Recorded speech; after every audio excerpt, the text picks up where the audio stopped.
le conseil que j'aurais voulu me donner, c'est que moi, en fait, trop vite, on m'a dit faut que tu ailles des équipes. Et du coup, j'ai pris des équipes. Au départ, je voulais embaucher que des personnes pas chères. Bah, ça a rajouté des galères, des erreurs. Des personnes ont fait des erreurs qui m'ont coûté 80K. Si quelqu'un veut faire de l'argent de la manière la plus sûre, ce que je lui conseille, c'est de... Pour moi, ça, c'est le plus gros glitch. C'est si simple. En fait, parfois, on voit le nombre de likes qu'a la page sur l'ad en question. Si vous lancez une nouvelle page et qu'il y a 0 like, le client, sans aller sur la page, il peut voir ça et ça peut être bizarre vu qu'après, sur le site, vous allez peut-être mettre que vous avez beaucoup d'avis. Mais dans ce cas-là, ça fait pas de sens. Donc, toujours avoir un minimum de likes. Le fait de publier juste sur la page Facebook du contenu, donc c'est du contenu tout simple hein, qui est fait avec même l'IA et qu'on peut automatiser. Ça descend les CPM, ça améliore les stats, comme par magie. À faire vraiment. Vous devez être un très bon marketeur, c'est la base. L'e-commerce, c'est on prend un produit qui existe déjà, on le vend. Et pour le vendre à un client, c'est le marketing, c'est le copywriting. Si tu veux faire de l'e-commerce, tu dois être un e-commerçant qui réussit. Tu dois agir tel quel. Nouveau podcast Master. Aujourd'hui, je suis de nouveau très bien accompagné avec Nico. On va vous faire un épisode spécial. C'est qu'on va vous partager le framework des quick wins pour passer de 0 à plus d'1 million d'euros par mois en e-com. C'est parti. Salut Nico. Hello Mathéo, exactement. Aujourd'hui, on va vous partager full quick win pour que vous passiez de 0 à 1 million le plus rapidement possible. Je propose Nico qu'on parte directement dans le vif du sujet. Selon toi déjà, c'est quoi le câblage qu'il faut pour que quelqu'un nous regarde à l'heure actuelle puisse en fait atteindre, déjà je pense le premier step c'est une liberté financière. C'est-à-dire, selon toi, c'est quoi déjà les quick wins à appliquer, les choses qu'il faut pour qu'il puisse partir de zéro, de pas d'argent sur son compte bancaire, de peut-être endetté, à avoir assez d'argent pour être libre chaque mois, libre de s'acheter ce qu'il veut et de, on va dire, moins compter, moins faire attention à compter. Pour moi, quand on est entrepreneur et quand on veut commencer à faire du business en ligne, il y a vraiment un point qui est pour moi, genre, entre guillemets, le déblocage, où c'est que après un certain chiffre d'affaires, tu vas pouvoir commencer à tout optimiser et parler de optimisation de ta vie, de ta santé, etc. Au départ, il faut juste se concentrer à faire les choses qui ont le plus haut levier et simplement pour commencer à chiffrer. En fait, parce que quand tu commences à chiffrer, il y a des choses qui changent dans ton état d'esprit et ça va juste croître la boule de neige. Donc au départ, il faut créer la boule de neige. Personnellement, par exemple, quand j'étais en apprentissage, c'est à ce moment-là, après tous les soirs quand je rentrais du travail, je me mettais sur mes deep work et j'ai remplacé tout ce qui est jeux vidéo par deep work intense sur ce qui fonctionne et c'est comme ça que j'ai eu des résultats. Et je ne me suis pas soucié de toutes les choses qui pourraient m'arriver, j'ai juste commencé petit à petit et ensuite on croît. Okay, quand on commence, il ne faut pas penser à les taxes, les impôts. Faites déjà vos premiers 100K, 200K de chiffre d'affaires et ensuite on peut discuter.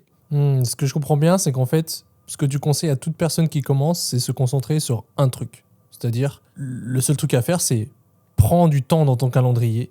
C'est que tu vas travailler sur ton business. Et c'est vrai que la plupart des personnes, en fait, il y a beaucoup de débutants très smart, il y a beaucoup de débutants très smart qui échouent parce qu'en fait, ils se posent 10 000 questions et ça les freine, tandis que la personne à côté qui se pose pas de questions, qui est peut-être même moins intelligente, elle va faire un truc, elle va tabasser, elle va échouer, elle va tomber, elle va se relever, elle va apprendre et du coup, elle va avoir des résultats beaucoup plus vite que la personne qui se pose plein de questions. Donc c'est vrai que ça, je suis d'accord avec toi. Le truc à faire, c'est de faire un truc à la fois.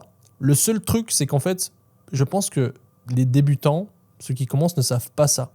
Et donc, si vous regardez ce podcast et que vous êtes intelligent, mauvaise nouvelle, c'est qu'en fait, si vous êtes intelligent, vous allez vous poser plein de questions, vous allez réfléchir à tout et ça va être un frein pour vous. Et bonne nouvelle, si vous n'êtes pas intelligent, vous allez avoir plus de chances que les personnes intelligentes de réussir en e-com. Simplement, il suffit juste d'appliquer une chose à la fois. Et au départ, c'est très simple. Le premier des trucs à faire, c'est pas trouver un produit winner, c'est de comment est-ce que vous allez pouvoir juste faire vos sessions de travail. C'est-à-dire, vous êtes là, vous avez un job, vous avez un emploi, vous avez peut-être du temps. Combien d'heures vous allez venir travailler cette semaine et quand, à quel moment? Et si vous arrivez à allouer du temps et à vous dire que vous allez continuer pendant plusieurs mois, après, c'est juste une question de temps. Donc, je pense que c'est déjà la première des choses. Ensuite, le truc aussi très, très important, et ça, c'est intrinsèquement lié à la réussite, c'est vous devez croire que c'est possible. C'est-à-dire, si vous ne croyez pas que c'est possible, ça va être très difficile parce que vous allez vous prouver que ce n'est pas vrai. Donc, en fait, pour croire, c'est très simple. Il faut regarder des gens qui ont réussi et se dire, OK, si eux l'ont fait, je peux le faire. Et c'est comme si vous activez une lumière et ça va venir vous donner une boussole. C'est possible, on le fait, on a des preuves vivantes. Il y a des milliers, des millions de personnes qui réussissent en e-commerce. On en a plein dans notre school. même si vous regardez ce podcast, tapez dans les commentaires depuis quand vous avez commencé et comment c'est que vous avez commencé à faire plus de 10K de bénéfices par mois en e-commerce. Comme ça, tous ceux qui regardent ce podcast, ils vont pouvoir s'inspirer des gens qui ont déjà réussi. Et vous allez vite voir que ce n'est pas quelque chose de compliqué. Au contraire, ce qui est compliqué après, c'est de scaler à plusieurs millions par mois et à continuer à progresser. Okay, donc, il faut y croire.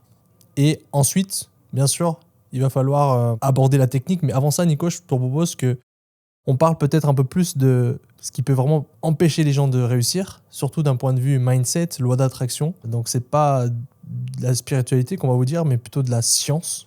Toi, Nico, selon toi, c'est quoi le premier truc qui freine les personnes et que même en ayant les bonnes informations, c'est-à-dire les bons produits, savoir comment faire un site, savoir comment faire des créas, les empêche de réussir? Je pense que le point numéro 1, c'est de ne pas savoir où on va. Parce que je pense qu'à tous les stades, il faut quand même se fixer où on veut aller.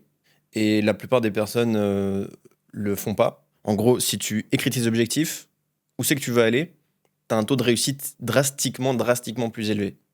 Et le nombre de personnes qui n'écrivent pas leurs objectifs est encore très élevé. Donc déjà, premier point, savoir où on va aller. Parce que voilà, le pilote, quand on prend l'avion, on sait où ça va et comme ça, tout se déroule bien. C'est-à-dire, ouais, c'est comme si tu vas dans un taxi et que tu lui dis ok, bah, j'aimerais bien aller à une destination, et tu lui dis exactement où c'est que tu veux aller, bah, il arrivera plus rapidement. Tandis que si tu lui dis pas, bah, peut-être qu'il peut trouver, mais ça va être plus compliqué. C'est ça. Et en fait, aussi, la loi d'attraction, c'est vraiment réel et c'est mathématique. Et en fait, tu vas attirer ce flou si c'est pas précis ou si tu notes pas ce que tu veux. Tu vois, donc si tu notes pas ce que tu veux, tu vas attirer des choses un peu aléatoires et c'est pas ça qu'on veut. Quand on débute en e-commerce ou quand on a déjà des résultats, ben, notez ce que vous voulez avoir et je dirais c'est déjà la base de la base. Ouais. Et surtout, l'erreur que font beaucoup de personnes, on va pas faire un podcast sur la loi d'attraction. J'avais fait un article sur Twitter, j'en ferai une vidéo YouTube plus détaillée. C'est pas juste de se fixer un objectif, de se dire ok, je veux cette voiture et de visualiser la voiture. Ça, c'est la manière classique de faire et qui fonctionne bien, mais c'est pas assez puissant. Ce qu'il faut faire, c'est qu'en fait, pourquoi vous voulez acheter une voiture? Quel sentiment vous voulez sentir? En gros, on veut juste des sentiments. Si on va à la voiture, c'est pas pour avoir la voiture, c'est peut-être pour se sentir en fait riche, pour se sentir en fait qu'on a réussi, pour se sentir prospère. Peut-être que d'avoir une voiture de luxe, d'avoir une Rolls-Royce et de conduire sa Rolls-Royce, d'être au volant de sa Rolls-Royce, on se sent peut-être riche et en paix. Du coup, ce qu'il faut faire, c'est pas juste visualiser la voiture, c'est court-circuiter et visualiser le sentiment qu'on veut ressentir. Et ça, c'est beaucoup plus puissant parce qu'au final, c'est peut-être pas la Rolls-Royce qui va faire vous sentir ça. C'est peut-être en fait, bien sûr, d'être millionnaire, mais d'avoir peut-être une famille, d'avoir peut-être une énorme maison, peut-être d'avoir des amis en or, peut-être c'est ça. Et du coup, en fait, si vous visualisez juste la Rolls-Royce, vous allez en fait forcer ou pas attirer cette Rolls-Royce parce qu'au fond de vous, c'est pas ça qui résonne. Et que vous croyez juste que c'est la Rolls-Royce. Et ça, c'est plus l'ego, c'est plus ce que peut-être la société veut. Mais vous, l'indication, c'est je veux me sentir riche, en paix, prospère. Et ça, c'est beaucoup plus efficace et ça fait une énorme différence. Ouais. Et le fait de ressentir les choses qu'on veut, en fait, le subconscient, c'est ça le glitch. Il voit pas vraiment la différence et ça arrive. La réalité, elle arrive ensuite. On a les frissons de déballer le colis du trophée Shopify doré ou d'en déballer 10 en une fois. Tu prends ton cutter, tu ressens et c'est trop puissant de faire ça. Parce que c'est trop puissant. Parce que le subconscient, il voit pas la différence et tu vis là où tu vas et ça te met dans une bonne énergie. C'est la base de ressentir, c'est vraiment la base. C'est mieux vaut faire 0,5 secondes de visualisation. C'est que vraiment vous ressentez, vous avez les émotions, vous avez les frissons, vous avez les larmes aux yeux, que de faire plein de minutes en fait, où c'est que vous répétez juste machinalement et qu'au fond vous y croyez pas. Il suffit juste de 0,5 secondes pour envoyer un puissant message en fait dans l'univers. Donc ce qu'il faut, c'est la puissance du message. J'ai acheté un livre et je l'ai lu. J'ai lu la moitié du livre ces 2 derniers jours. C'est celle qui a écrit d'ailleurs le livre La magie, le secret, Rhonda Byrne. Elle a écrit aussi en fait un livre sur les secrets de la santé, masterclass. Le cocoon de ce livre, elle parle de juste sourire et rigoler, et ça fait un bien fou à notre corps. En fait, ça nous soigne. Quand on est heureux, il y a plus de bonnes choses qui arrivent. Il y a plus de choses heureuses qui arrivent, et quand on rigole aussi. Et elle avait pris pas mal d'exemples de personnes qui étaient hospitalisées ou qui avaient des soucis financiers ou autres. Et par exemple, les personnes qui étaient hospitalisées, les médecins, ils n'avaient pas de solution pour ce qu'il y avait. Et en fait, il a fait une cure de regarder juste des comédies ou des choses extrêmement drôles, genre minimum genre 1-2 heures par jour, et le corps automatiquement a soigné. Parce que c'était positif attire le positif. Et aussi, il y a dans le chapitre 5 de ce livre que je suis en train de lire, c'est sur la gratitude. Et la gratitude, quand on est dans le business aussi, ça peut être juste un cheat. En fait, c'est un cheat code parce que quand on a de la gratitude envers quelque chose, on a plus de cette chose-là. Et du coup, si on a de la gratitude avec les résultats qu'on a, ben on aura plus de résultats automatiquement. C'est une des lois qu'elle mentionne et c'est réel et je l'ai expérimenté cette semaine. C'est dit dans beaucoup de livres religieux, en fait. Que, en gros, ils sont d'accord pour dire que celui qui a de la gratitude pour ce qu'il a aura encore plus. Et celui qui n'a pas de gratitude, enfin, qui n'est pas content de ce qu'il a, aura encore moins. Et en gros, je ne sais pas les textes exacts, mais en gros, c'est ce qui se dit dans le Coran, dans la Bible et dans d'autres livres religieux. Et c'est vrai que ça, c'est un cheat code et que j'ai pas appliqué assez. Et que je suis en train d'appliquer, mais c'est vrai que d'avoir un bon produit, de remercier pour l'argent qui tombe sur le compte bancaire, eh ben, ça peut être que positif. Parce que moi, mon erreur à moi, c'est d'avoir peut-être même faire des résultats, mais sans vraiment savourer les étapes. Et pour ceux qui ont lu le livre de Nike, en gros, lui, son plus gros regret, c'est d'avoir compris très tard, en fait, comme il l'a dit, en gros, que Dieu existait et qu'il aurait voulu apprécier son chemin, en gros. Et en gros, il a compris trop tard, en fait, qu'il aurait dû apprécier les choses. Et du coup, le conseil que je peux donner à n'importe qui fait du business, c'est pas juste de se focaliser à réussir, mais aussi d'apprendre à savourer le parcours.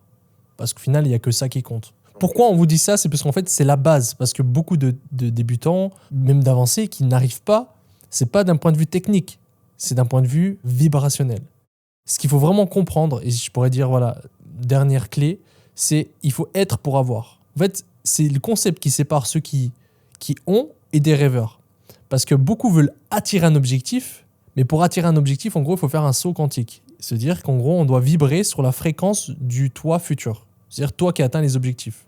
Donc en fait, on ne doit pas attendre pour avoir, on doit déjà être pour se calibrer sur les mêmes fréquences. Et au niveau science, parce que là, ce que je dis, c'est de la science, c'est pas de la spiritualité, tout est prouvé, c'est qu'en fait, c'est comme des ondes radio. C'est-à-dire, il y a des ondes radio, et une fois qu'on se met à la bonne fréquence, pas demain, hein, maintenant, on va pouvoir écouter une certaine musique. La musique, elle existe déjà, elle est en train d'être jouée. Et on doit juste se mettre sur une certaine vibration pour écouter la musique.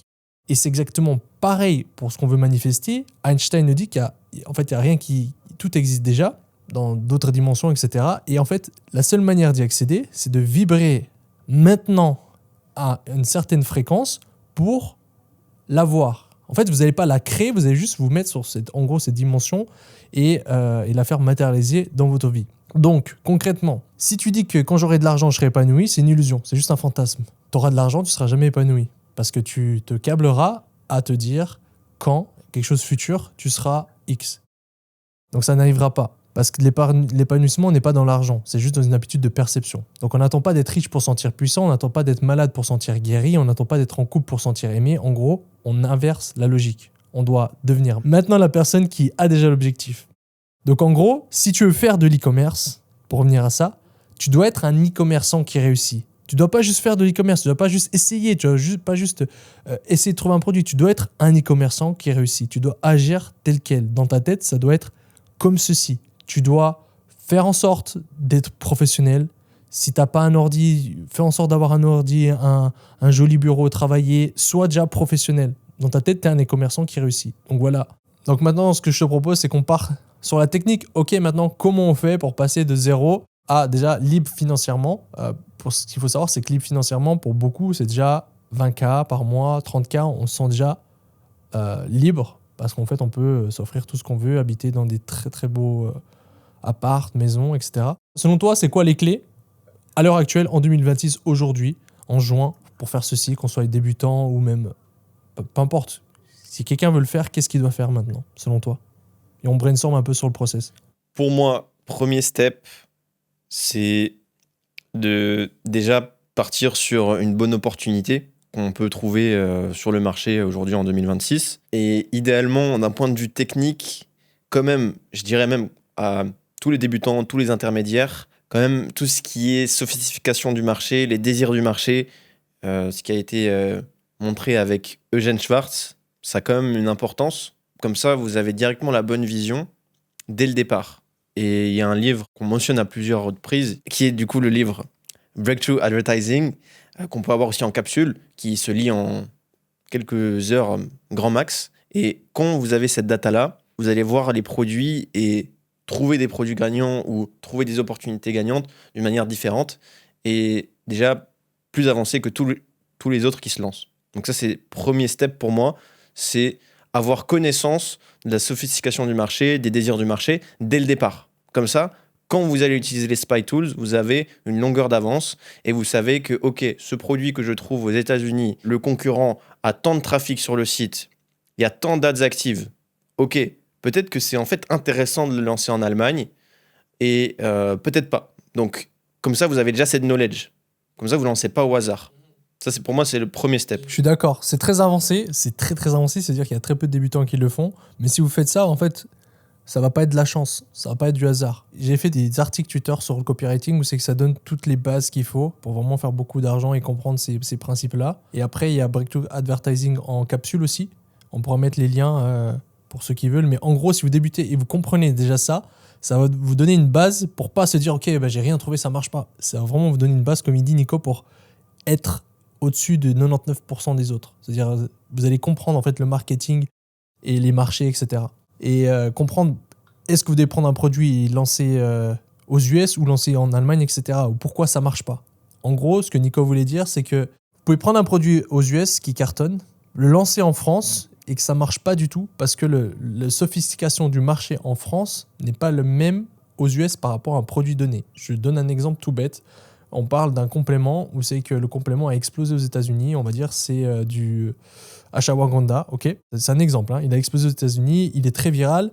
Les gens savent ce que c'est. Les gens en achètent. Ils ont déjà fait en gummies, etc. Mais en France, c'est pas encore arrivé. En France, c'est pas très populaire. Et du coup, quand vous allez venir prendre les mêmes ads du compétiteur qui va dire c'est le meilleur ashwagandha et maintenant sous forme de gummies, et ben en France, ils vont se dire what, mais c'est quoi le ashwagandha? Du coup, vos pubs ne vont pas marcher. Et en gros, c'est simplement ça qu'il voulait vous dire. On mettra les liens pour vous renseigner sur les stages d'awareness et les niveaux de sophistication du marché, mais ça, c'est la base, en fait. C'est la base. Et quand vous voulez faire du e-commerce, vous devez être un très bon marketeur. C'est la base. Parce qu'en gros, pour résumer, l'e-commerce, c'est on prend un produit qui existe déjà de base, hein, au départ, on le vend. Et pour le vendre à un client, c'est le marketing, c'est le copywriting. C'est-à-dire que si vous voulez être bon en e-commerce, vous devez être un bon marketeur. Point. Donc, tout commence par là. Je suis 100% d'accord, Nico. Il y a aussi 2 points importants à prendre en compte avant même de parler de technicité pour trouver des produits. C'est en fait, il y a 2 types de désirs en fait. Donc, il y a les désirs qui sont permanents. Par exemple, tout ce qui est santé, richesse, relations. Ça, c'est des produits où c'est qu'on va faire de l'argent en tout temps. Et aussi, il y a des désirs qui sont tendances, où on peut surfer sur des tendances. Comme par exemple en 2019 avec le hand spinner, on pouvait juste être là et faire énormément d'argent. Okay, donc, il y a ces 2 points à différencier et ça va grandement vous aider ensuite quand vous allez utiliser les tools pour trouver des choses pépites. En gros, pour moi, ça dépend si là actuellement je recherche un produit ou si un débutant recherche un produit qui veut faire de l'argent de la manière la plus sûre. Si quelqu'un veut faire de l'argent de la manière la plus sûre, ce que je lui conseille, c'est de prendre un produit qui marche sur un marché et qui n'est pas encore lancé en France ou en Allemagne. Idéalement en France, comme ça, tu maîtrises la langue. Pour moi, ça, c'est le plus gros glitch. C'est si simple. Et ce qu'il faut juste vérifier, c'est que si ce produit-là, il y a de la demande en France. C'est-à-dire que si c'est de l'ashwagandha, par exemple, est-ce qu'au moins les Français connaissent l'ashwagandha? Et pour ça, c'est très simple. On peut questionner à Claude, on peut regarder sur Google Trends, on peut regarder en fait la demande par rapport à un produit. Et s'il y a assez de demandes, et idéalement, personne n'a vraiment encore lancé, c'est bingo. Là, tu es quasiment sûr que si tu fais un copier-coller du funnel de la personne, ça va marcher. Attention, quand je dis copier-coller, c'est avec ton propre contenu. C'est-à-dire que tu vas venir reprendre ces ads qu'il fait et le créer avec ton propre contenu. Simplement, tu vas venir regarder les footages qu'il a, tu reproduis avec l'IA tes propres footages. Tu reprends ses scripts et tu reproduis ce propre script avec voix off, etc. Si tu copie-colles son contenu, là, tu vas en fait avoir plusieurs problématiques. La première, c'est que tu risques de te faire DMCA et ça peut faire très mal parce que maintenant, les gens savent très bien comment faire. Et si tu copie-colles du contenu comme ça, il va le montrer à Meta, il va te faire sauter ton compte, tes pages. Ça va être très compliqué pour toi. Il peut même te faire sauter ton paiement processeur, ton Shopify. Donc en fait, ça va te mettre un énorme bâton dans les roues. Et en plus, ça va beaucoup moins bien marcher que si tu fais ton propre contenu. Donc tu fais ton propre contenu. Avec l'IA, maintenant, c'est très simple. On pourra donner un résumé de process peut-être en description, comment coller un contenu IA. C'est très simple maintenant avec Xfield notamment. C'est plus compliqué du tout. Ensuite, tu vas venir regarder l'offre qui vend et tu vas venir l'adapter en France. C'est-à-dire l'offre, c'est en gros à quel prix il va mettre le produit. Si lui le vend à 39,99, tu peux le mettre à 39,99 €, ok, même si c'est lui, c'est en dollars. Et tu vas mettre pareil que lui, ok. Pareil que lui, par contre, les images, etc., tu refais tes images. En gros, c'est ça. C'est-à-dire que tu fais un peu un copier-coller de son site, mais avec ton propre contenu pour pas que ça soit copyright, en fait. Après, bien sûr, tu vas venir lancer tes ads. On va parler d'ads. Je pense qu'on peut parler directement du process. Donc, en gros, ouais, je termine le process comme ça. Je donne toutes les clés. Donc, tu copie-colles. Tu vas venir faire une CBO où c'est que tu vas venir mettre dedans, dans un ad set, idéalement, il faudrait commencer entre 10 et 30 ads, ok? Où c'est que, idéalement, tu peux séparer statique et vidéo, donc faire 2 ad sets, un, toutes les statiques que tu as copiées et l'autre, toutes les vidéos. C'est comme ça qu'on fait, ça marche bien. Et tu peux partir sur un budget, ça dépend de ton budget, ça peut être 100 € par jour, 300 € par jour. Et là, tu vas venir, en fait, laisser tourner 2 jours sans rien toucher. Et tu vas venir voir rentable par rentable. Si tu es rentable, bah là, bingo, tu vas pouvoir venir commencer à augmenter gentiment le budget.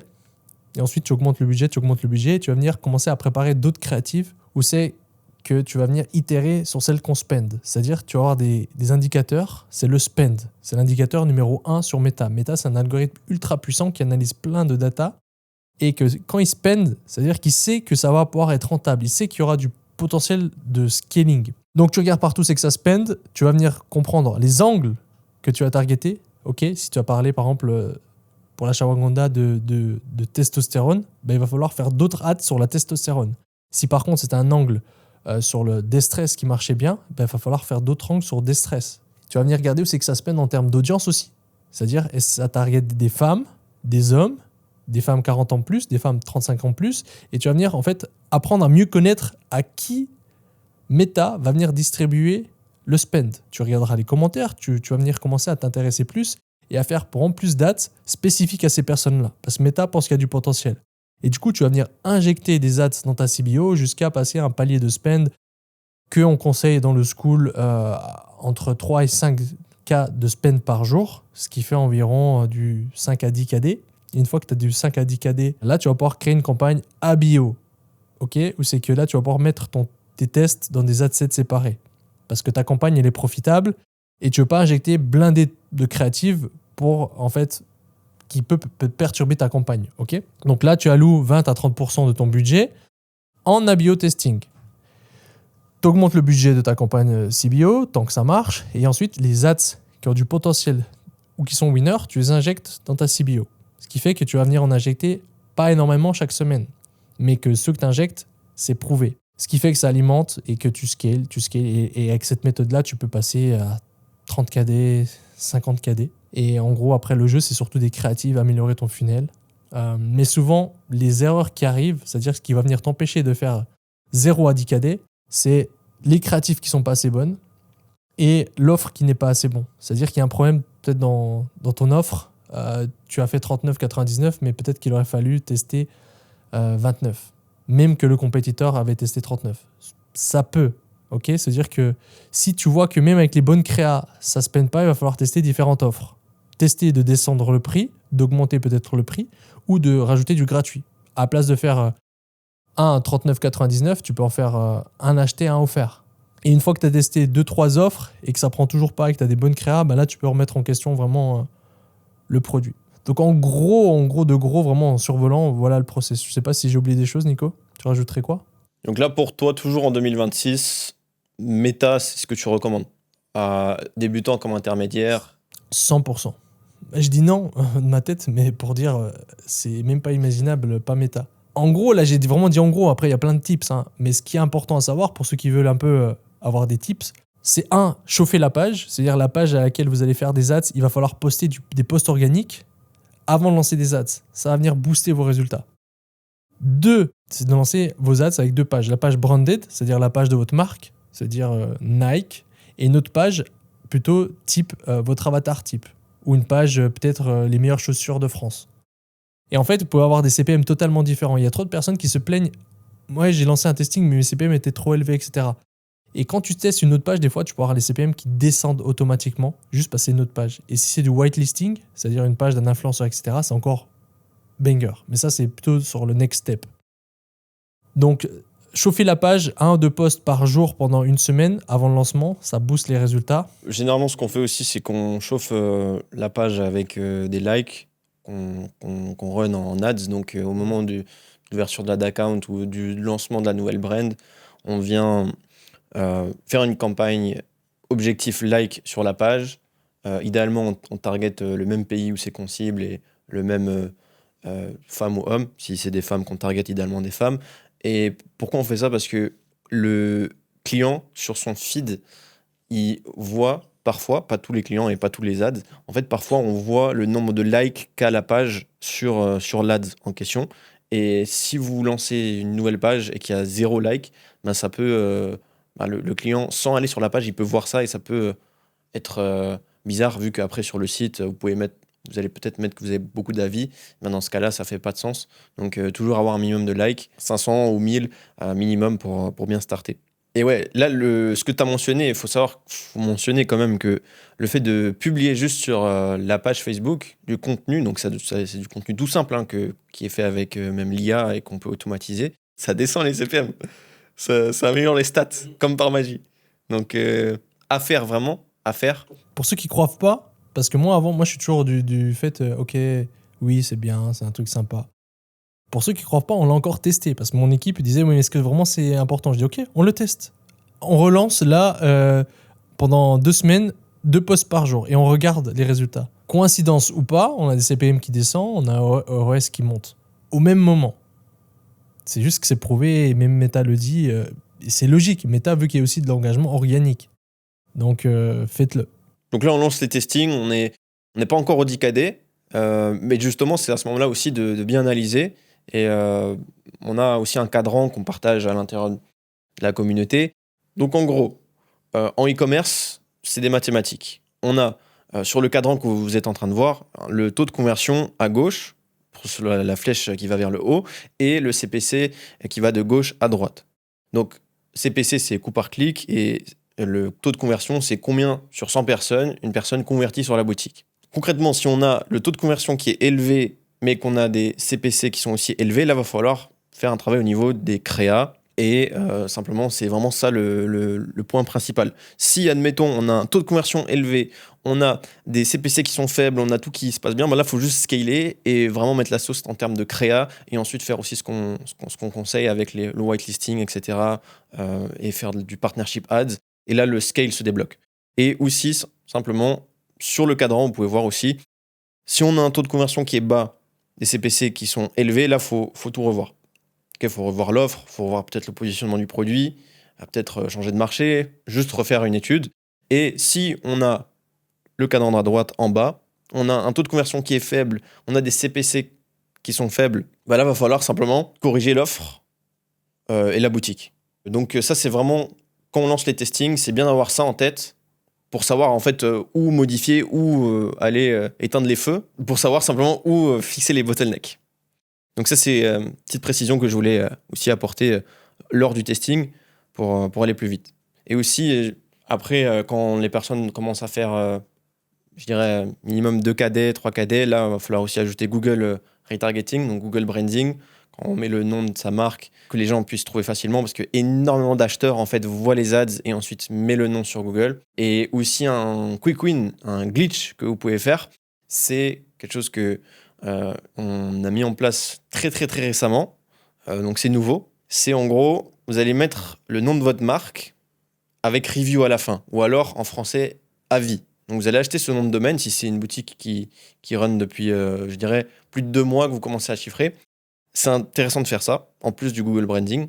Google Branding, normalement, il faut le faire bien avant, mais en gros, vous allez mettre le nom de votre marque plus le mot-clé avis en tant que nom de domaine, et c'est une LP qui soit redirige sur votre site avec que les avis, ou alors simplement que des bons avis. Donc ça, c'est vraiment un glitch aussi, parce qu'en fait, les personnes vont souvent mettre le nom de votre marque sur Google avec le mot-clé avis. Et aussi en anglais, on met souvent le nom de la marque plus review. Donc en fait, le fait de mettre ça, juste en SEO, bah, vous allez être ranké très très vite au top des recherches, et si après il n'y a que des avis positifs, et même des avis peut-être 4 étoiles, mais qui en réalité c'est des 5 étoiles, bah c'est banger. Donc, résumons. Là, vous êtes à 0 à 10 KD. Donc, votre focus, c'est de faire décoller la machine. Je vais être très honnête, pour vous, c'est un palier de faire du 2K à 10K. Et au final, ça peut aller très vite. Souvent, c'est juste d'augmentation de spend. Et c'est juste que vous avez des plafonds mentaux, en fait, à augmenter le budget. Donc, honnêtement, si vous avez des bons ROS, etc., il faut juste augmenter le budget. Et pour augmenter le budget, c'est entre minuit et 1h du matin. C'est là que l'algorithme se recette. Et c'est là qu'il faut lui donner des indications. Et si vous voulez pas être sur votre dashboard entre minuit et 1h du matin, vous pouvez juste faire des règles automatiques, ok, sur Meta ou sur des applications comme Magic X. On mettra le lien aussi si besoin. En gros, la règle, c'est ça, pour faire très, très basique. Si les 2 derniers jours et hier, c'était positif, on va venir augmenter. Si c'était négatif, on va venir descendre un peu le budget. Pour montrer à Meta, ça ne me convient pas, le résultat. Ou ça me convient. Si on est trop agressif, bah Meta, bah ok, c'est parfait pour lui, donc je vais donner plus de poches d'audience et je vais élargir même avec des trucs que je ne suis pas vraiment sûr. Du coup, c'est ce qui peut faire des fois chuter vos résultats. Donc c'est pour ça que si vous êtes, on va dire, rentable à 20% de marge, on regarde toujours la marge, hein, regardez toujours votre marge que vous faites, vous augmentez à peu près de 20%. Si vous êtes négatif, vous descendez de 15%. Et si vous êtes ultra positif, c'est-à-dire vous avez des ROS à 3 plus et que ça vous fait voilà, plus de 25-30% de marge, là, vous pouvez carrément doubler le budget. C'est-à-dire vous avez un cas de budget, vous pouvez même mettre 2000. Ok, ça se peut. Et vous regardez le lendemain si ça tient ou pas. Il n'y a pas de règle absolue parce que tout dépend de votre contexte, de vos marges, de votre produit, de votre compte. Mais de règle générale, c'est ça les changements qu'on fait. Ensuite, vous arrivez à 10 KD. Donc là, comment vous allez passer de 10 KD à plus de 30 KD à plus d'1 million par mois? Et là, ça va se passer pas que sur l'AdaCompte. Donc là, on parlait principalement Meta, mais ça va se passer surtout d'un point de vue créatif. Là, en fait, c'est les créatifs qui vont vous permettre de passer ce palier-là. Donc, il va falloir industrialiser le testing des créatifs. Il va falloir plus de volume d'angles chaque semaine et, en fait, continuer à performer sur l'avatar que vous avez débloqué. C'est-à-dire que vous avez débloqué un avatar, c'est-à-dire un homme, on va dire, qui veut se muscler, avoir plus de testostérone en prenant de la shawaganda. Ok, vous n'allez pas commencer à tester des gens plus vieux, d'autres avatars. Vous focus sur cet avatar-là. Ok, donc vous allez trouver d'autres messages qui vont pouvoir avoir un impact sur lui. Vous allez venir passer plus de temps dans la recherche marketing, c'est-à-dire vous allez aller sur Reddit, vous allez regarder vos commentaires, vous allez faire des sondages après-vente pour voir qu'est-ce que cet avatar vous dit sur pourquoi il a acheté le produit, quel problème il avait besoin de se solutionner, quelle solution il avait testé. Et là, en fait, vous allez avoir une mine d'or. Il va vous dire que peut-être il a essayé des testostérone boosters, mais que ça lui faisait des effets secondaires, qu'il va à la gym et il soulève du lourd et que ça ne marche pas. En fait, vous allez venir le comprendre. Et tous ces arguments-là, ça va vous permettre en fait, de tester d'autres angles marketing et d'avoir des messages, des créatifs beaucoup plus précis. Et quand ça va être précis, ça va venir se montrer dans votre dashboard. Vous allez avoir des ROS beaucoup plus élevés et vous allez avoir des ads banger. Et ce qu'il faut savoir, c'est qu'une fois que vous avez une ads banger, ça peut driver tout votre compte. C'est-à-dire, du jour au lendemain, vous allez avoir votre compte, c'est que les CPA descendent et votre ROS qui monte. C'est-à-dire, du jour au lendemain, vous pouvez passer de 1,50 à 2,50 et à pouvoir spend 30 KD. Ok? Et ça, en tout cas pour nous, c'est la clé, c'est d'avoir des banger ads. Mais on peut avoir des banger ads seulement si on maîtrise la création des créatives, qu'on comprend son avatar et qu'on crée un certain volume de testing chaque semaine et qu'on obtient des learnings. C'est-à-dire qu'on comprend, ok, l'angle testostérone, ça marche bien. On va continuer avec l'angle testostérone. Peut-être qu'on va utiliser des femmes pour montrer à quel point ça impacte un homme d'avoir peu de testostérone. Et là, banger, ok, les femmes, ça marche bien. Du coup, on va tester peut-être de montrer plus de testimonials. Peut-être que la créative n'est pas assez puissante parce que ça prouve pas vraiment que le produit marche. Du coup, on va mettre des testimonials de personnes. Ok, ça marche. Et on fait, au final, au fur et à mesure des learnings, d'identification de patterns, on va pouvoir combiner et faire des ads banger. Ok, donc ça, concrètement, c'est ça. Et on va toujours venir itérer ce qui marche. C'est-à-dire qu'on a un script qui a marché. On va faire un nouveau concept. C'est-à-dire on va tester ce même script d'ads qu'on a fait en UGC avec quelqu'un qui parle, qu'il a plus de testostérone grâce à la ashwagandha, et on va le faire en micro-trottoir. On va le faire en format podcast. On va le faire en format statique. Et là, à nouveau, on peut trouver des ads winners. Et on va tester aussi des nouveaux angles, itérer les messages winners en nouveaux concepts, etc. Donc là, concrètement, on industrialise les créatives et c'est ça qui va faire tout le travail. Ça va pas être de faire une ABO, CBO. Bien sûr, ça va aider. À ce stade-là, on aura une ABO testing, une CBO scaling. On peut même introduire des stratégies bid cap, c'est-à-dire de mettre des bids en fait sur les campagnes. Mais tout ça, c'est lié intrinsèquement aux créatives et au funnel.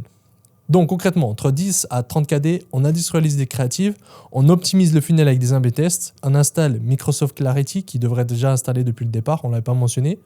Mais Microsoft Clarity, c'est un outil gratuit qui permet de voir en fait les sessions de vos acheteurs et de voir exactement ce qu'ils font sur votre site et de détecter des bugs, de voir où c'est qu'ils cliquent, s'ils sont frustrés, s'ils scrollent. Et en fait, ça va vous permettre de optimiser ce qu'il faut optimiser. Vous allez vite voir en fait que 80 voire 90%, 90% des personnes ne descendent même pas au-dessous du bouton ajouter panier. Du coup, de faire vos petites optimisations en bas, ça ne sert à rien si vous voulez scale. Vous installez Intelligence aussi pour faire des A/B tests et vous commencez à A/B tester ce qui est au-dessus de votre bouton ajouter au panier. C'est-à-dire les images, la première image que vous montrez. Petit hack, ce qui marche le mieux, c'est souvent de juste montrer votre produit sur un fond professionnel et de mettre certains badges. Ça peut être un badge de l'offre, ça peut être un badge d'autorité, c'est-à-dire par exemple pour l'ashwagandha, je pourrais mettre que c'est un label FDA, s'il est vraiment FDA. Ça dépend vraiment de votre produit. Mais en règle générale, selon tous les tests qu'on a fait, ça marche toujours bien de mettre le produit. Juste simple, parce que la personne, elle l'aura vu, et quand elle arrive sur la page produit, ça reste cohérent. Parce qu'il faut savoir, c'est que les ads, ça permet de captiver l'attention, de créer des émotions, etc. Et ensuite, quand la personne arrive sur le site, on doit continuer ce cheminement-là. On doit continuer, c'est que la personne doit se dire « Ok, ce site, j'ai confiance. » Ensuite, c'est cohérent par rapport à ce que j'ai vu. Et on doit réduire les dernières objections. Et l'offre doit dire oh, « Waouh, aujourd'hui, c'est une offre que je ne peux pas manquer. » Et j'ajoute au panier et j'achète. Et on peut aussi démarrer entre 10 et 30 KD le whitelisting et partnership, c'est-à-dire d'avoir des pages d'influenceurs, de faire des ads avec leurs pages et en partnership. Qu'est-ce que j'oublie, Nico, selon toi, pour ce palier 2 ? Je pense à ce palier aussi, c'est l'équipe que tu commences à build. Ouais. Là, c'est à ce moment-là que tu peux commencer à engager les personnes qui t'emmènera au next step.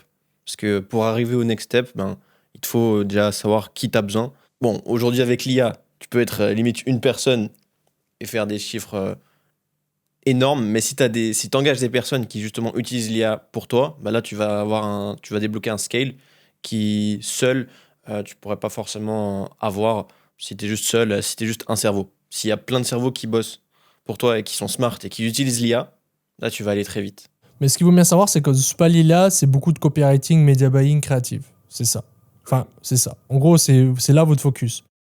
Et ensuite, après, si on passe le palier 30 KD à 100 KD, parce qu'on sait qu'il y a beaucoup de personnes qui nous regardent nos podcasts qui sont sur ces paliers-là et qui veulent atteindre 100 KD, voire bien sûr plus que 100 KD. Donc là, concrètement, ouais, vas-y Nico, tu voulais dire quelque chose ? Ce qui aide entre le 10 KD, je dirais même le 100 KD, c'est tout ce qui est des landing pages qui sont congruentes aussi avec tes ads. Je pense que tu peux en rajouter. Avec les ads que tu rajoutes, tu fais des LP qui sont congruents avec celle-ci. Et ça débloque aussi du scale. Et aujourd'hui, avec l'IA, on peut les faire en quelques minutes. Avant, il fallait des devs, il fallait attendre plusieurs journées, plusieurs semaines. Et là, tout est plus rapide. Et c'est ce qui débloque le scale sur énormément de brands qu'on voit et qui fait plus de 100 KD. C'est jamais, en fait, la page produit, leur LP. C'est rarement. C'est de plus en plus rare sur les gros shops qui scale. Ça dépend des produits, bien évidemment. Mais beaucoup, c'est une LP qui a le même message, en fait, que l'ad.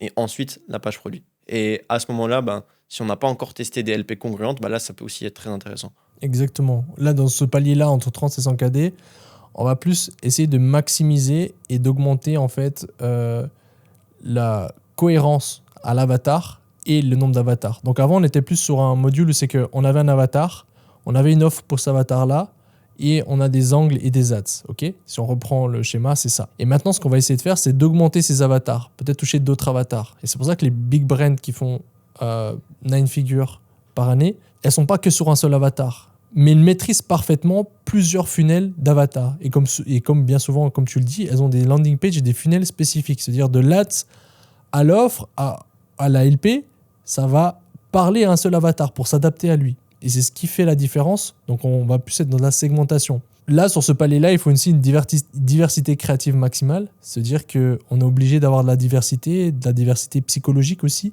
C'est-à-dire d'aller un peu plus deep dans les créatives. Donc, pour faire ce palier-là, il faut être bon en créative. Clairement, il faut être bon en créative. Il faut avoir un bon créatif stratégiste. Sinon, ça va être juste aléatoire. De faire 100 KD un jour, c'est simple. Mais de faire 3 millions par mois, c'est pas la même chose. Et ça, il faut bien le comprendre. Parce qu'on peut faire un pic en soft scaling, mais après, pour tenir, c'est-à-dire qu'il faut de solides ads, il faut un funnel, il faut une équipe, etc. Donc concrètement, la diversité psychologique, c'est quoi? C'est les approches qu'on a dans les ads. Parce que là, en fait, on veut toucher de plus en plus de personnes, mais le truc, si on n'a pas une diversité psychologique, on va pouvoir toucher les mêmes types de personnes. C'est-à-dire que si on communique que avec des ads type VSL agressive, c'est qu'on commence avec de la peur, et ben toutes les personnes qui ne réagissent pas forcément pareil à la peur, ça ne va pas leur parler. Il y a des personnes, on a besoin de leur parler sur un ton plus calme, c'est-à-dire un ton plus sous de la joie. En fait, ils vont acheter sur un ton plus de joie. D'autres, c'est un ton plus de panique. Ils agissent que sur la panique. Donc, en fait, il faut avoir des diversités d'approches psychologiques pour, en fait, toucher différents segments d'avatar.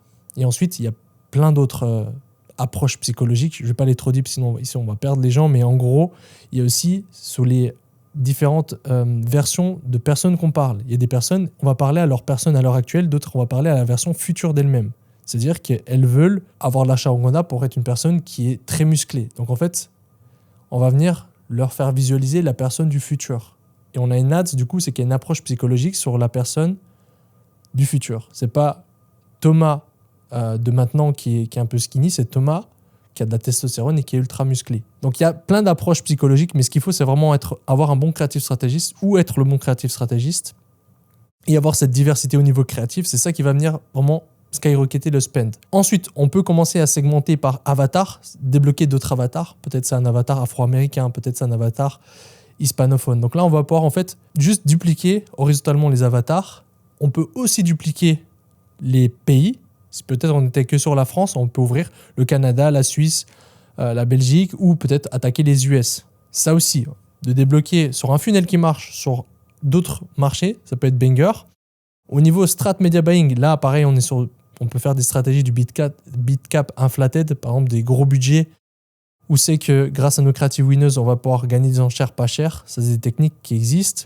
Il va falloir commencer à bien regarder les attributions. C'est-à-dire que, idéalement, moi je conseille à ce stade-là, c'est avoir du 7-day click sur les campagnes scaling, de bien regarder avec triple whale et de prendre les décisions au MER et profit. On ne regarde plus trop le ROS, on prend le ROS pour les micro-optimisations, mais ce qu'on veut, c'est plus de profit. Parce que là, à ce stade-là, en fait, on aura un méta qui va venir chercher de l'incrémentalité et nourrir le funnel. C'est-à-dire que ce n'est pas juste le ROS sur méta qui décide si on est rentable ou pas. On va aller trouver des nouveaux clients et peut-être ce client-là, il va venir acheter sur Google ou il va venir acheter sur Amazon et du coup, on va nourrir tout un écosystème. Donc, ce qui compte à la finalité, c'est le profit. C'est le MER. Le MER, c'est quoi? Pour ceux qui ne savent pas, c'est le chiffre d'affaires divisé par les dépenses marketing. Et idéalement, pour un business sain, il faudrait descendre au-dessous de 50%. Pour un business e-commerce. Et 50% encore, c'est beaucoup. Il faudrait être, idéalement, après, quand on est une vraie brand, à 30%. Ça serait le goal. Donc là, à ce stade-là, on veut chercher de l'incrémentalité, c'est-à-dire on veut chercher de toucher de nouvelles personnes. On ne regarde pas juste le ROS, parce que vous pouvez regarder le ROS et commencer à retargeter des personnes, et le ROS pourra être gonflé, mais ensuite, vous allez limiter votre scale. Et je rappelle, on veut faire du scale, on veut spend et on veut toucher de nouvelles personnes. Donc là, il y a une métrique à bien regarder en compte, c'est le CPMR. En gros, le CPMR, c'est les CPM fois la fréquence. Et s'il monte, c'est-à-dire qu'on ne pourra pas scaler. Ou si on scale, ça va chuter. Parce qu'en fait, on est en train de gonfler et de toucher de moins en moins de nouvelles personnes. Et du coup, en fait, quelques semaines plus tard, ça va redescendre. Donc, c'est pas un problème sur le site, c'est juste simplement un problème d'incrémentalité. Donc là, il y a ces questions d'incrémentalité qui vont venir se poser. Et le glitch à ce stade-là, c'est d'avoir massive whitelisting partnership. Minimum 30% du spend doit être en whitelisting partnership. Donc là, il faut des créateurs, il faut faire du gifting si possible, mais il faut avoir vraiment du contenu raw, des whitelisters, plus du contenu que nous on produit et qui sont winners, publiés avec ces pages-là. Ça va permettre vraiment d'augmenter le scale. C'est quelque chose qu'on répète et que les gens appliquent pas forcément. Ouais. Et que c'est game changer. Je vais mettre à l'écran, mais même là, je me suis connecté encore cette semaine. Meta m'a fait un rappel en mode vous faites du partnership ads, vous avez des meilleurs résultats. Et petit quick win sur les partnership ads, en fait, c'est smart de faire du gifting et partnership ads, mais par saisonnalité aussi. Par exemple, là, on a le Father Day qui arrive, on a la journée, la fête des pères qui arrive aux États-Unis, par exemple, je crois que c'est le 21 juin, quelque chose comme ça. Ben, en fait, de faire du partnership ads spécifique par saison, c'est ultra cheaté encore plus. Donc ça, c'est petit quick win sur le gifting. D'ailleurs, si vous avez déjà fait du gifting auparavant ou du partnership ads avec des personnes, ben, ensuite, modifiez le message avec la saisonnalité qui arrive. Si votre produit, ben, il se joue aussi avec les cadeaux ou les choses comme ça, ben, c'est ultra cheaté. Ça fait vraiment des statistiques sur les grosses brands. C'est ce qui se fait. Donc ça, c'est gros quick win. Et ensuite, à ce stade-là, donc voilà, plus de 100 KD, on va s'arrêter là aujourd'hui. On a donné pas mal de valeur. Mais oui, il y a beaucoup qui se passe, comme vous avez compris, dans les créatives, dans le marketing, dans le media buying. Oui, le media buying est toujours important. Pour ceux qui disent les créatifs, ça fait tout. Non, ça fait pas tout. Je le garantis. Si Nico ou moi, on prenait votre compte, juste grâce au media buying, est-ce que vous pensez qu'on pourra avoir des meilleurs résultats? Si oui, ça veut dire que le media buying est important. Et je vous garantis que le media buying est important. C'est à peu près tout, je pense. Qu'est-ce qu'on aurait oublié de mettre ou qu'on pourrait donner encore comme quick win? Donc, marketing, focus marketing, toujours marketing. C'est ce qui va vous faire plusieurs millions par mois à DM. C'est du marketing, c'est peaufiner encore, être très bon. Et ce qu'il faut savoir, c'est que maintenant, il y a l'IA qui aide, mais ne remplace pas. Si vous n'êtes pas un bon marketeur et que vous utilisez l'IA, vous aurez des résultats moyens. Je vous garantis. Je vous garantis parce que même avec tous les knowledge, etc., les skills, etc., mon Claude n'est pas encore parfait. Mais il m'aide à mâcher le travail. Mais il n'est pas encore parfait. Il ne peut pas pondre tel quel un texte. Il fait encore des erreurs parce qu'il y a encore des choses à améliorer. Donc ça, il faut vraiment que vous soyez un bon marketeur et que vous ayez une bonne équipe.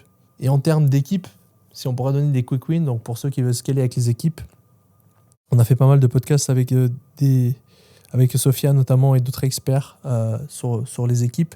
Mais si je pourrais donner un conseil, c'est vraiment essayer d'avoir l'équipe la plus lean possible. En gros, moi, le conseil que j'aurais voulu me donner, c'est que moi, en fait, trop vite, on m'a dit faut que tu ailles des équipes. Et du coup, j'ai pris des équipes et je me suis retrouvé à, en fait, avoir un business qui était rentable et perdre du temps et de la charge mentale à manager des équipes alors que, en fait, je voulais juste ajouter pour ajouter des équipes. Et combien de personnes j'ai mis dans l'équipe, ça m'a fait perdre du temps, de l'énergie, alors qu'au final, j'aurais pu juste, en fait, ajouter moins de personnes et de manière plus smart, c'est-à-dire prendre des personnes et les payer plus cher, d'avoir vraiment des experts, ajouter expert après expert, que prendre plein de personnes et ça allait pas, et de perdre beaucoup d'énergie, de temps et d'argent. En gros, c'est l'erreur que j'ai fait, c'est qu'au départ, je voulais embaucher que des personnes pas chères.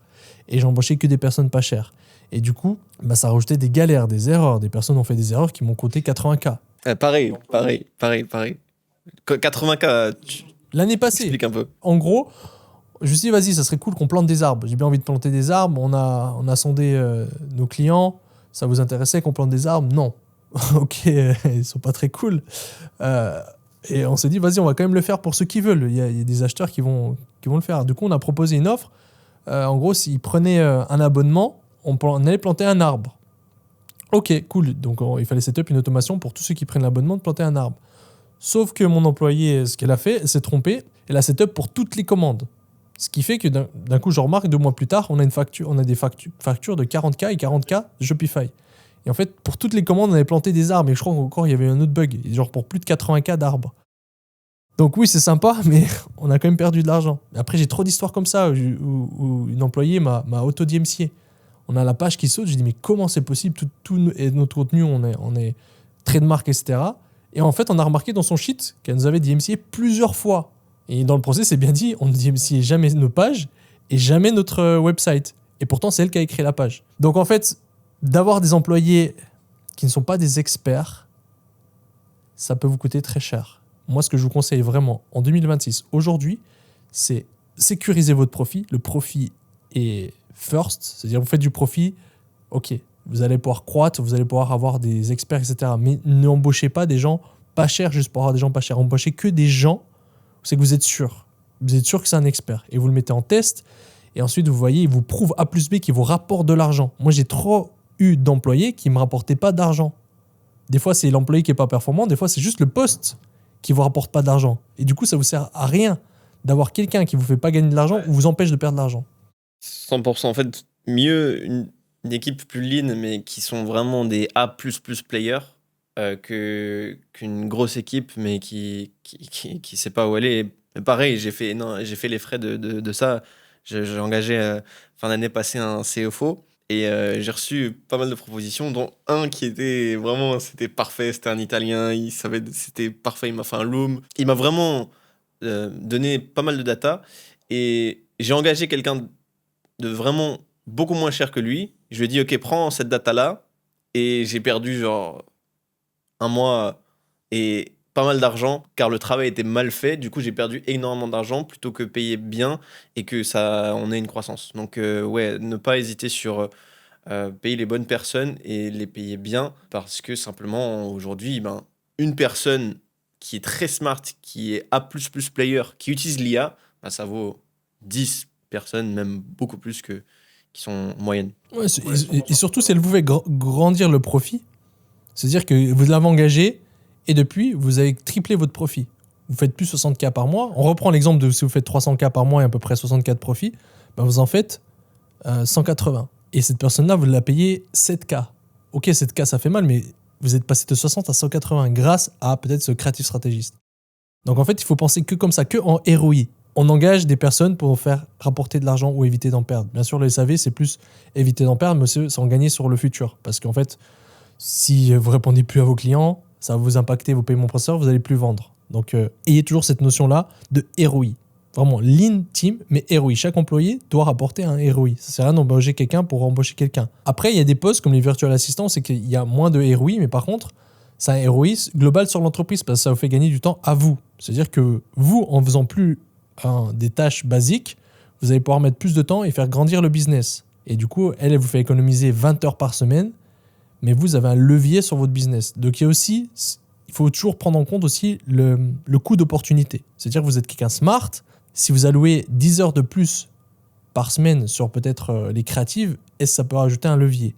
Si oui, eh ben, qu'est-ce que vous pourrez faire pour diminuer et rajouter ce temps-là sur les créatives? Donc, il faut toujours penser aussi en termes coût d'opportunité.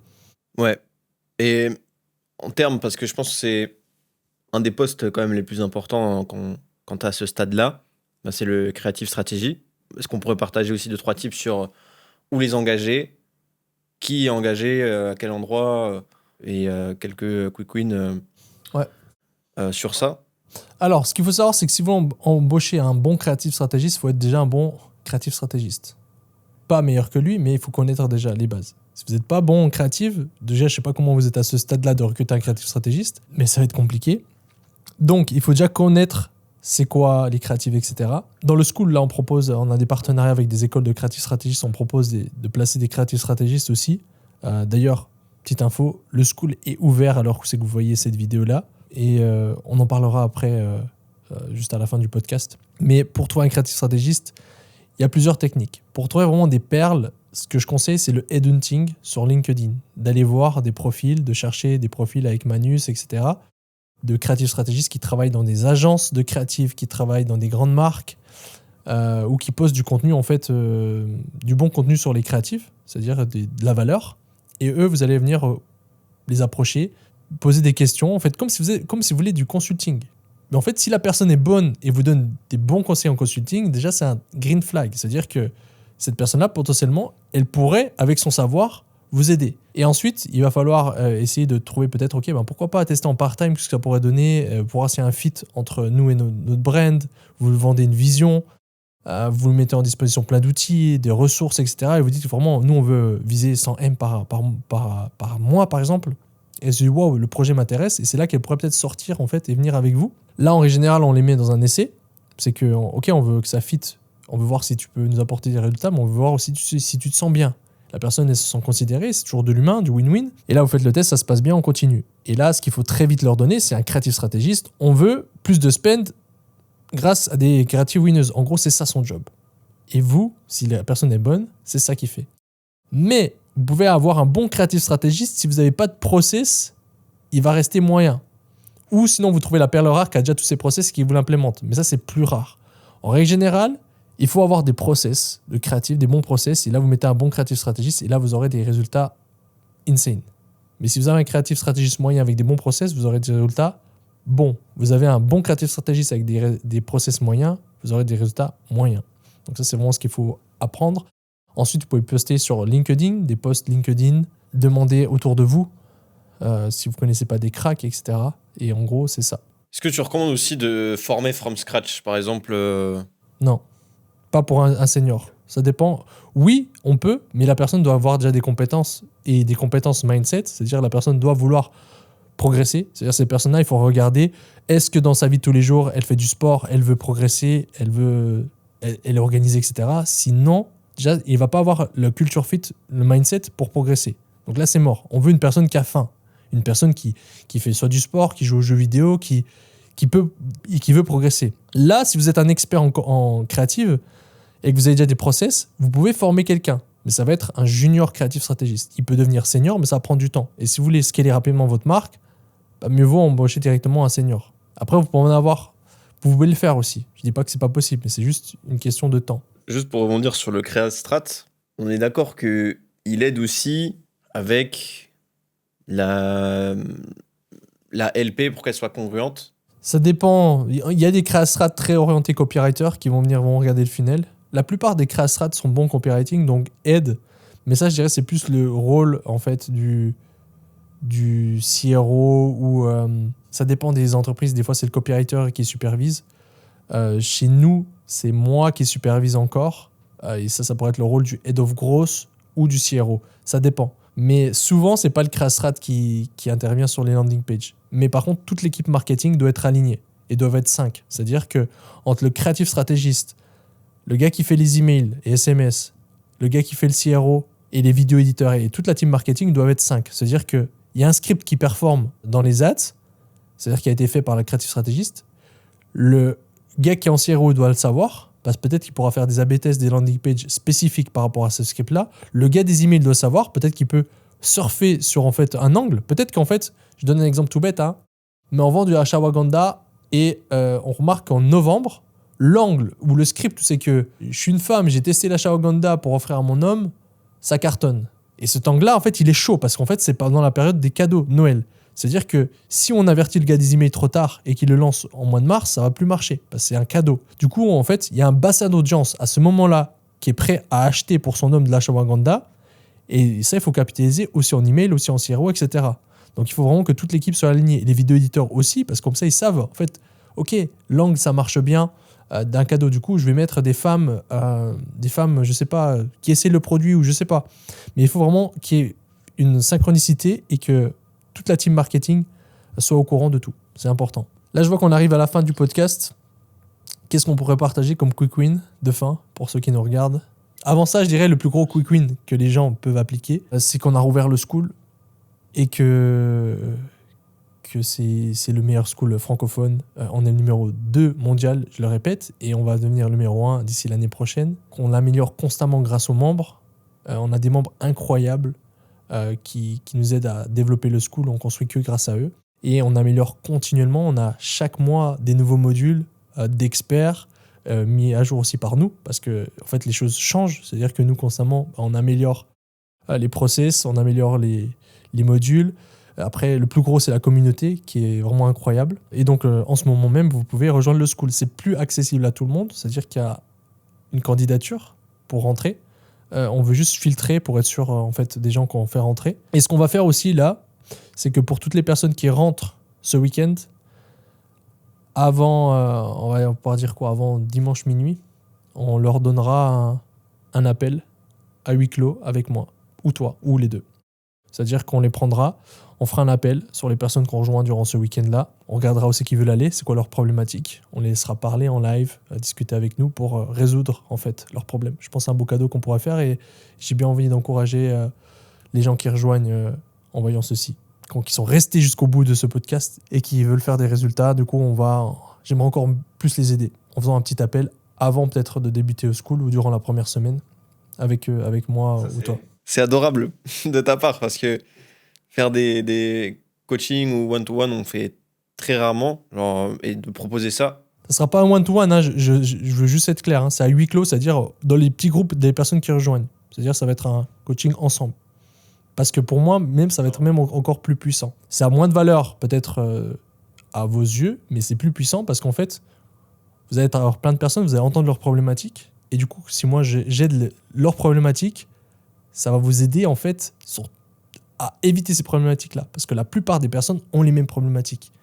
Et je vous garantis, la plupart des personnes ont 85, c'est-à-dire pas 95, 95% des mêmes problèmes. Ils rencontrent les mêmes problèmes. Et du coup, en fait, ça va vous faire gagner un temps d'avance énorme.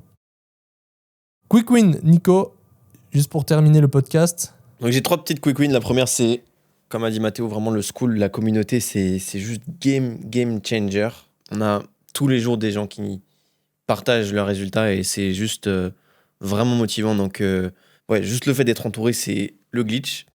Deuxième quick win, de base, c'était pas censé, je devais pas censé partager ça, mais je vais le faire parce que on partage tout. Avec mon associé, on a découvert un nouveau marché pépite. Donc, c'est tout ce qui est JCC, Arabie Saoudite, Dubaï et Koweït et voilà, tout le Moyen-Orient. En fait, c'est un marché pépite. On a testé, on a des CPM qui sont à genre 12, 13, 15 et on a des ROS et de la renta vraiment insane. Donc, ce qu'il faut savoir, c'est qu'on a fait nos testings en Arabie Saoudite. Et en Arabie Saoudite, c'est vraiment très peu marketé par les e-commerçants comme nous. Et vraiment, il y a des résultats très, très grands à aller faire. Par contre, il faut du stock parce que la plupart des personnes achètent en COD.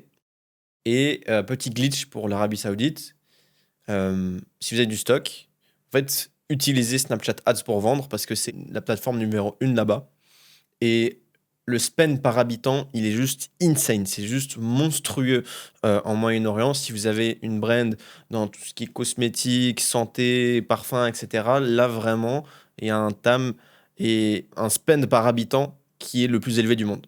Donc, il y a de quoi faire. Si vous êtes une marque déjà peut-être établie, vous avez des membres de votre équipe qui peuvent manager à faire du stock là-bas et simplement ensuite vendre sur ces pays-là, ça peut débloquer un scale qui auparavant en fait était assez compliqué parce que faut des ads en arabe par exemple pour l'Arabie Saoudite, etc. Et là en un clic on fait tout avec l'IA, on a des résultats de malade. Donc voilà, gros quick win, il y a énormément d'argent à faire là-dedans quand vous êtes déjà un e-commerçant établi. Vraiment il y a beaucoup d'argent à faire. Donc ça c'est un petit quick win. Et le troisième quick win, c'est simplement en fait dans le livre la magie là qui est vraiment banger. Dans ce livre en fait, au départ, ça demande de mettre en fait tous ces objectifs, où c'est qu'on veut aller niveau santé, business, etc.